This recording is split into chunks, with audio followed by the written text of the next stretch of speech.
जय हिंद साथियों, वंदे मातरम साथियों। स्वामी विवेकानंद जी वेदांत के, वेदों के, उपनिषद के बहुत बड़े जानकार थे। स्वामी विवेकानंद के भाषणों का एक संकलन रामकृष्ण आश्रम नागपुर द्वारा आत्मानुभूति के मार्ग शीर्षक से एक पुस्तक में प्रकाशित किया गया है। इस पुस्तक से मेरी बहुत स्नेहिल स्मृतियाँ जुड़ी हुई हैं। मेरे एक परिचित और आज रायपुर के बहुत बड़े डॉक्टर, मेरे मित्र, उन्होंने ये किताब मुझे उस समय दी थी, 1982 में दी थी। आज से 42 साल पहले दी थी, जब मैं 20वें वर्ष में प्रवेश कर रहा था अपनी उम्र के। इस किताब को मैंने कई बार पढ़ा है, बार बार पढ़ा है। आज इस किताब में कठोपनिषद में दी गई नचिकेता की कथा के ऊपर स्वामी विवेकानंद जी के भाषण का अंश, इस पर हम आज चर्चा करेंगे। किताबें और बातें। स्वामी विवेकानंद जी ने अमेरिका में अपने भाषण में कहा, आज रात मैं तुम्हें वेदों में लिखी हुई एक कहानी बतलाता हूँ। वेद हिंदुओं के पवित्र शास्त्र ग्रंथ हैं। इनका अंतिम भाग वेदांत कहलाता है, अर्थात वेदों का पूर्ण विकास। वेदों में प्रतिपादित सिद्धांत ही वेदांत में विवेचना के विषय हैं, विशेषकर वह तत्व ज्ञान जिसके संबंध में मैं आज कुछ कहूँगा। स्मरण रहे कि वेद आर्ष संस्कृत भाषा में हजारों वर्ष पूर्व के लिखे हुए हैं। हाँ, तो वह कहानी इस प्रकार है कि एक मनुष्य एक बड़ा यज्ञ करना चाहता था। हिंदू धर्म में यज्ञों का बहुत महत्व है। यज्ञ अनेक प्रकार के होते हैं। यज्ञों में वेदियाँ बनाई जाती हैं, अग्नि को आहुतियाँ समर्पित की जाती हैं, स्तोत्र आदि का पठन होता है, ब्राह्मणों को और गरीबों को दान दिया जाता है। प्रत्येक यज्ञ की एक विशिष्ट दक्षिणा भी होती है।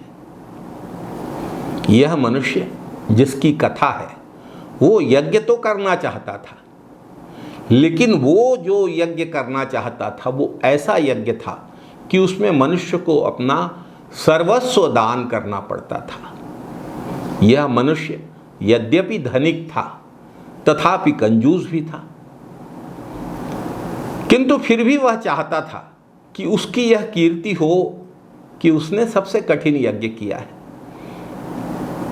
यज्ञ में अपना सर्वस्व दान करने के बजाय उसने केवल अपनी अंधी, लंगड़ी, बूढ़ी, अनुपयोगी गायें ही दान दी, जिन्होंने दूध देना बंद कर दिया था।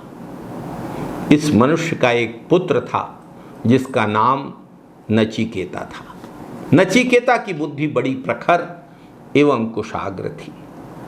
जब नचिकेता ने देखा कि उसका पिता निकृष्ट दान दे रहा है, जिसका फल उसके पिता को अवश्य ही बुरा मिलेगा, तो उसने निश्चय किया, नचिकेता ने निश्चय किया कि वह स्वयं को दान में अर्पित करके इस कमी की पूर्ति करेगा। इसलिए वह अपने पिता के पास गया। नचिकेता पूछने लगा, पिताजी, मुझे आप किसे दान करेंगे? पिता ने कोई उत्तर नहीं दिया। नचिकेता ने फिर वही प्रश्न दूसरी बार और तीसरी बार अपने पिता से पूछा। पिता चिढ़ गए और कहा, मैं तुझे यमराज को दूंगा, मैं तुझे मृत्यु को अर्पित करूंगा। बस नचिकेता सीधा यमराज के दरबार को चला। यमराज निवास पर नहीं थे। वह उनकी राह देखने लगा। भूखा प्यासा 3 दिन उसने यमराज की प्रतीक्षा की। 3 दिन बाद यमराज आए और कहा, ब्राह्मण, तुम मेरे अतिथि हो, तुम्हें यहाँ 3 दिन भूखा रहना पड़ा। मैं तुम्हारा अभिवादन करता हूँ, तुम्हारा स्वागत करता हूँ और तुम्हारे इस 3 दिन के कष्ट के बदले मैं तुम्हें 3 वर देता हूं, तुम अपने वर मांग लो। बालक ने कहा, पहला वर तो मुझे यह दीजिए कि मेरे पिता का मुझ पर जो क्रोध है वह नष्ट हो जाए। दूसरा वर मुझे यह दीजिए कि मेरे पिता को यज्ञ का फल पूरा प्राप्त हो। तीसरे वर में नचिकेता ने पूछा, यमराज से पूछा, मृत्यु के देवता से पूछा कि मनुष्य जब मरता है तो उसका क्या होता है। कोई कहते हैं उसका कोई अस्तित्व ही नहीं रहता, कुछ लोग कहते हैं कि मरण के पश्चात भी वह विद्यमान रहता है। मेरा तीसरा वर यही है कि आप मेरे इस प्रश्न का उत्तर दें। तब मृत्युदेव बोले, यमराज बोले, देवताओं ने भी यह रहस्य पुराने जमाने में जानने की कोशिश की थी। यह रहस्य इतना गहन है कि किसी के लिए भी इसको समझना कठिन है।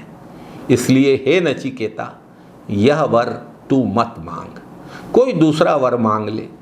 100 साल का जीवन मांग ले, घोड़े मांग ले, पशु मांग ले, राज्य मांग ले, लेकिन इस प्रश्न का उत्तर देने के लिए मुझे बाध्य न कर। मनुष्य भोग करने के लिए जो कुछ भी चाहता है वह सब मांग ले, मैं सब कुछ दूंगा, लेकिन यह रहस्य जानने की इच्छा न कर। नचिकेता ने कहा, नहीं महाराज, धन से मनुष्य का समाधान नहीं होता है। अगर धन की ही इच्छा होती तो वो तो आपके दर्शन मात्र से मिल सकता था। जब तक आप राज्य करते हैं तब तक हम भी जीवित रह सकते हैं। कभी जराग्रस्त न होने वाले अमर पुरुष के समीप पहुंचकर नीचे पृथ्वी पर रहने वाला कौन ऐसा मर्त्य विवेकी पुरुष होगा जो नृत्य, गीत आदि भोगों की अस्थिरता देखकर भी अति दीर्घ जीवन में सुख मानेगा। इसलिए इहलोक के अनंतर आने वाली मनुष्य की स्थिति का वह अद्भुत रहस्य ही मुझे बताइए। मैं और कुछ नहीं जानना चाहता, मैं और कुछ नहीं चाहता। मृत्यु के इस रहस्य को ही नचिकेता जानना चाहता है। मृत्युदेव प्रसन्न हो गए। स्वामी विवेकानंद ने कहा, पिछले 2-3 भाषणों से मैं यह कहता आया हूं कि ज्ञान से मनुष्य का मन तैयार हो जाता है। इसलिए पहली तैयारी यह है कि मनुष्य सत्य के सिवाय किसी अन्य वस्तु की इच्छा ही न रखे, सत्य लाभ के लिए ही सत्य की अभिलाषा करे। देखो, इस बालक की ओर देखो, केवल एक बात के लिए, केवल ज्ञान के लिए, केवल सत्य के लिए नचिकेता धन, राज्य, दीर्घ जीवन इत्यादि सब कुछ जो यमराज उसे देने को उत्सुक थे त्यागने को तैयार हो गया। सत्य की प्राप्ति इसी तरह हो सकती है।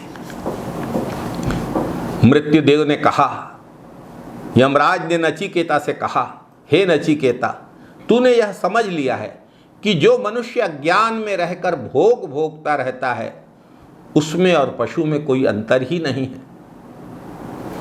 फिर भी ऐसे कितने ही लोग होते हैं जो अविद्या में पूरी तरह से डूबे रहते हुए भी अभिमानवश अपने को पंडित मानते हैं।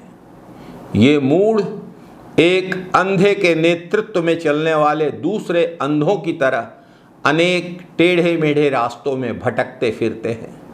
हे नचिकेता, धन के मोह से अंधे तथा प्रमादशील बुद्धि वालों को यह सत्य नहीं सूझता। वे न इहलोक को समझते हैं और न परलोक को, और इसीलिए बार बार मेरे वश में आते हैं। बहुत से मनुष्यों को तो यह ज्ञान सुनने को भी नहीं मिलता, और कुछ लोग जो सुनते हैं वे इसे समझ नहीं पाते, क्योंकि गुरु अत्यंत निपुण होना चाहिए और शिष्य भी निपुण होना चाहिए जिसे ज्ञान दिया जाता है। यदि वक्ता अच्छा अनुभवी न हो तो चाहे यह ज्ञान 100 बार सुना जाए और 100 बार दोहराया जाए, परंतु फिर भी हृदय में सत्य का प्रकाश नहीं पड़ेगा। वाद विवाद से अपना मन अशांत न करो नचिकेता। मृत्युदेव प्रसन्न हो गए। मृत्युदेव ने नचिकेता को उपदेश देते हुए कहा, देखो, ये दो मार्ग हैं। एक है प्रेय अर्थात भोग का, और दूसरा है श्रेय अर्थात मोक्ष का। मनुष्य को ये दोनों ही मार्ग अनेकानेक प्रकार से आकर्षित करते रहते हैं। उस मनुष्य का परम कल्याण होता है जो श्रेय के मार्ग को स्वीकार करता है, और भोग मार्ग को स्वीकार करने वाले का पतन ही होता है। हे नचिकेता, मैं तेरी प्रशंसा करता हूँ, क्योंकि तूने वासना पूर्ति की अभिलाषा नहीं की, भोग की अभिलाषा नहीं की। तुझे लुभाने की मैंने अनेक प्रकार से चेष्टा की, लेकिन तूने उन सब को स्वीकार कर दिया। तूने यह जान लिया कि भोग के जीवन से ज्ञानमय जीवन कितना अधिक ऊंचा है। साथियों, यह है नचिकेता की कहानी।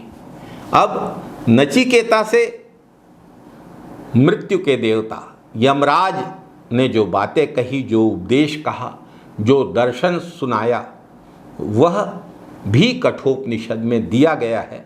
इसे हम किताबें और बातें के दूसरे एपिसोड में लेंगे, क्योंकि दर्शन थोड़ा सा कठिन विषय है। हर व्यक्ति की दर्शन में रुचि हो यह आवश्यक भी नहीं है।